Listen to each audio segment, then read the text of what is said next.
Bonjour à toutes et à tous, on démarre ce tour de la presse sportive en Turquie avec le mercato complètement foot de Galatasaray, sacré champion de Turquie après avoir connu une belle saison 2022-2023. Les Lions veulent continuer de grandir. Le club d'Istanbul a recruté de jolis noms jusqu'à présent. En attendant Mauro Icardi, des joueurs comme Zara Combo encore entrés Lignon ont déjà signé, et comme le rapport de Photomatch, la dernière lubie de dirigeants turcs et d'autres que je refais le dit, vous le savez, le Portugais cherche désespérément.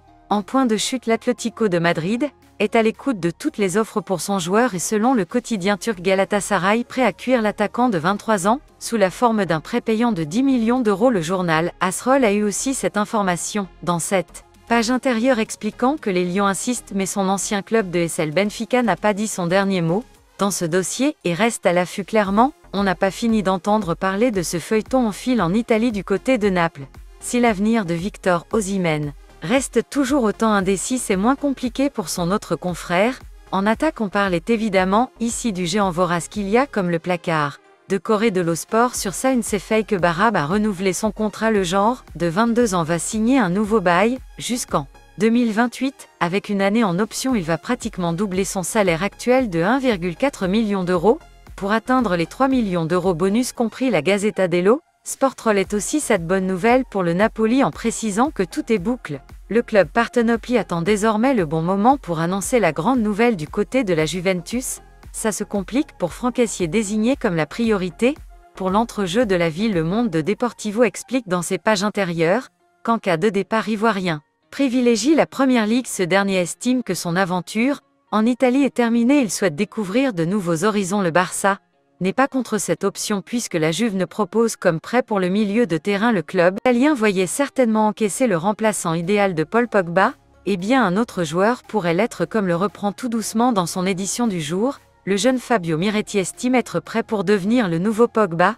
Le jeune milieu de 19 ans a fait plusieurs apparitions la saison dernière et a même récemment prolongé son contrat jusqu'en 2027, preuve d'une grande confiance pour ce joueur. Formé au club direction le royaume de Sa Majesté, avec un feuilleton qui est proche de toucher à sa fin. Alors on ne parle pas de celui de Kylian Mbappé, on l'évoquera plus tard. Il s'agit ici du dossier ce mercredi matin. Le tableau explique que le Bayern Munich est sur le point de craquer face aux exigences de Tottenham et de son président Daniel Levy. Une ultime offre de l'ordre de 100 millions de livres, soit environ 116 millions d'euros, va être envoyée. De Somme rapporte que le club bavaro a confié cette mission au directeur général et au directeur technique pour boucler l'affaire, mais rencontrer Daniel Levy ce vendredi pour le Daily Star, on est sur le point d'atteindre le point de débile. Attention toutefois, la mauvaise surprise de dernière minute, puisque The Athletic révèle que le FC Barcelone reste à l'affût dans le cas où le buteur anglais choisirait de rester à Tottenham pour partir libre l'été prochain. Le club catalan se positionnerait. Affaire à le suivre. Elle est justement du Barça, on va en parler puisque le club catalan fête la couverture du Mundo Deportivo qui commence à s'impatienter. Enfin, les supporters vont voir le nouveau Barça en action. La tournée aux États-Unis démarre cette nuit pour les coulés qui vont affronter Arsenal. L'occasion peut-être de voir les nouvelles recrues à l'œuvre. On pense évidemment Ilkay Gündogan, la recrue fort pour le moment chez les coulés. Cette tournée américaine sera aussi l'occasion de voir des indésirables s'illustrer. On pense notamment à Ansu Fati et le journal Sport New Citron. Passé le moment d'Ansu, le jeune attaquant est placé sur la des indésirables.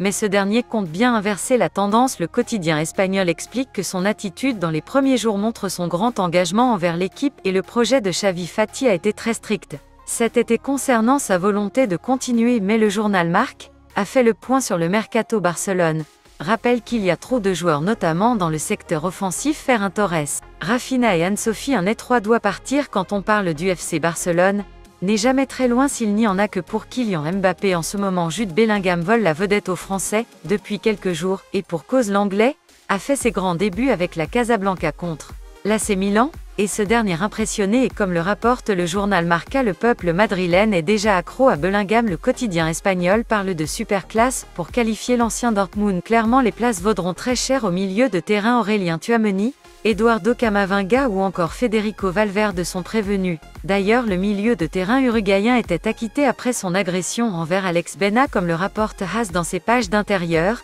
La commission des compétitions de la Fédération espagnole a décidé de suivre la décision rendue par la justice ordinaire en début de mois. Le 3 juillet dernier, le juge du tribunal d'instruction de Madrid de faire sans suite la déclaration du joueur de Villarreal présentait de graves incohérences, explique le journal par rapport à ce qui avait été enregistré par les caméras du Santiago Bernabéu, bavarde et risque jusqu'à 5 matchs de suspension. Elle est comme d'avancement terminée avec le feuilleton Kylian Mbappé. Vous n'avez pas sans savoir que le Français a reçu une offre mirobolant, de la part d'Al Hilal pour ceux qui l'ont loupé. Le PSG recevrait 300 millions d'euros en indemnité de transfert, offre évidemment déjà acceptée par le club parisien, et niveau salaire, Kylian Mbappé toucherait pas moins de 700 millions d'euros sur un an. Le côté déjà espagnol fait le point sur l'offre saoudienne dans son édition du jour et précise que les négociations auraient d'ailleurs déjà débuté entre le PSG et les dirigeants saoudiens. Le journal Sport va même plus dans son site en expliquant que l'entourage du genre aurait accepté cette offre complètement folle, mais la décision appartient évidemment à Kylian Mbappé. Si les médias parlaient d'un contrat d'1 an à l'idéal, en sauteraient au moins 2 de son côté. Le journal L'équipe abonde dans ses pas intérieurs que Mbappé peut compliquer les débuts de Luis Enrique au PSG. Sa direction souhaite le préserver au maximum et a décidé à ce jour qu'il ne s'exprimerait plus devant les médias avant la conférence de presse obligatoire qui précédera le premier match de la saison. En Ligue 1 face à Lorient, le Parisien évoque aussi le feuilleton du kick. S'est fait savoir que le Real Madrid joue la montée dans ce dossier. Tout pourrait néanmoins se débloquer après le 31 juillet, date à laquelle le Français va toucher sa prime de fidélité. Comme le rappelle le Daily Mirror, elle est de l'ordre de 60 millions d'euros. Encore un peu de patience donc, la fin du mois de juillet arrive à grands pas. Voilà. Les amis, c'est tout pour ce matin. Merci pour votre fidélité. Excellente journée à